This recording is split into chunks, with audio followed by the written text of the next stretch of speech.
Белгилүү ырчы Анжелика өзүнүн Instagram баракчасында мындай деген билдирүү калтырды. Уйкуга убакыт коротпой жашасак кандай болот эле деп ойлоп кетем кээде. Уктаганды жаман көрөм. Бүгүн таңды жакшы маанайда тостук. Гүлдөрдүн желекчелерине окшогон кар жаады. Жүзүмө тийип ээрип, жамгырчакка айланып мени өөп жатты. Сүйө билген инсанга гана сүйүү бар. Кошуласызбы? Белгилүү алып баруучу жана актриса Назира Айтбекова өзүнүн Instagram баракчасына мындай деген билдирүү калтырды. Кутман таң, сонундарым, жаратканга сыйындым. Жатарда көзүмдү жаңы ачканда, жүрөгүмдүн түбүнө чыгара колумда эмне болсо ыраазычылыгымды билдирдим. Бир айдан бери кыйнап аткан орга да рахматымды айттым. Кайдан келсе ошол жака узаттым. Рахмат айтканымдын себеби ден соолуктун кадырын билдирди. Эзели көргүм келбеген спорттун канчалык мага керек экенин көрсөттү.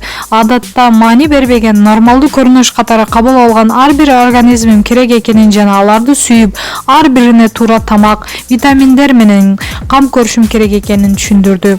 Башыма келген ар бир оор кырдаал мага жакшы сабак берип, жарык жакка сүйрөп, ар бир мүнөт ардактуу жашоо таттуу экенин көрсөттү. Аларга да ыраазымын. Алдыман чыккан ар бир адамга рахмат. Жаратканым мага сонун адамдарды, алар менен келген сонун сабактарды жөнөтөт. Ар бир адам, ар бир окуя акылымдын өсүшүнө, көкүрөгүмдүн көрүнүшүнө салым кошот. Жакшы көрөм силерди. Дүйнөнү, жашоону, өзүмдү, баламды, апамды, тагдырымды, жакын адамдарымды сүйөм. Мээримге, сүйүүгө, ыраазычылыкка толуп ойгонуум үчүн ушул таңды да жакшы көрөм. Күнүңүз куунак өтсүн.